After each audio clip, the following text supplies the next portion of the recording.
Mengapakah ada ingatan atau kenangan itu melekat di dalam ingatan kita dan ada yang hilang? Filem Imagineur ini cuba untuk meneroka konsep kerumitan ingatan manusia. Permainan masa dan ruang memang sukar untuk direalisasikan secara visual.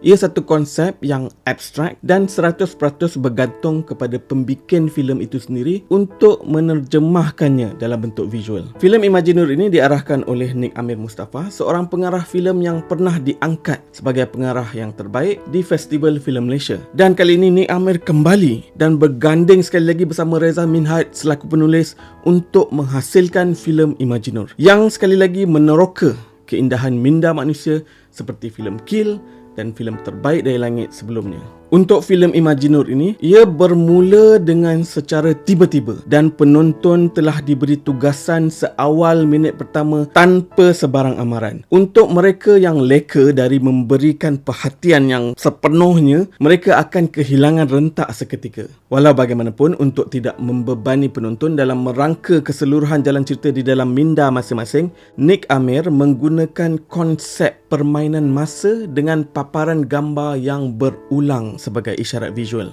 Dalam masa yang sama, isyarat itu juga berjaya mempersembahkan satu idea di mana ingatan manusia itu bukan sesuatu yang kekal dan ia sentiasa bercampur aduk di antara realiti dan fantasi. Penonton seakan-akan dibuai dengan ingatan-ingatan ini, tetapi dalam masa yang sama dipaksa untuk menilai apa yang tulen dan apa yang khayalan. Tetapi persoalan itu bukanlah sesuatu yang perlu dijawab untuk merungkai keseluruhan jalan cerita untuk filem ini. Keindahan dan kekuatan cinta itu yang dijadikan sebagai tema utama untuk filem ini. Apabila fantasi dan realiti tidak lagi dapat dipisahkan, kemahuan cinta yang kuat itu akan sentiasa menjadi sinar di penghujung jalan. Dari segi lakonan untuk filem Imagineur ini, ianya suatu yang tidak dapat disangkal.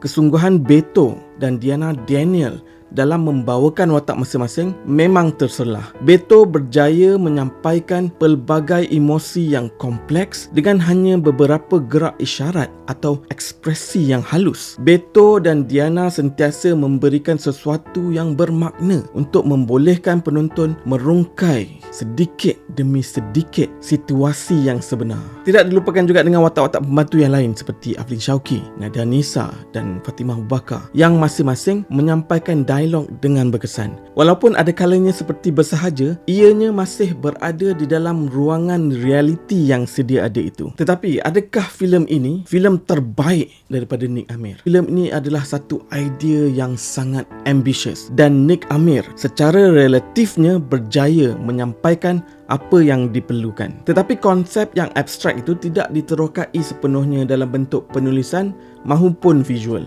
Ianya kelihatan seperti kotak imajinasi itu hanya diumpil di tepi, bukan dibuka sehabisnya. Walau bagaimanapun, filem ini tetap berjaya mengangkat filem tempatan ke satu tahap yang baru, menukar rentak filem tempatan. Dan harapannya penukaran itu kekal dan terus meningkat. Akhir kata, filem Imagineur ini berjaya mencipta dunia yang mengelirukan, tetapi di dalam masa yang sama ianya memukau yang memerlukan tontonan berganda untuk menghargai sepenuhnya cerita dan tema yang diterokainya.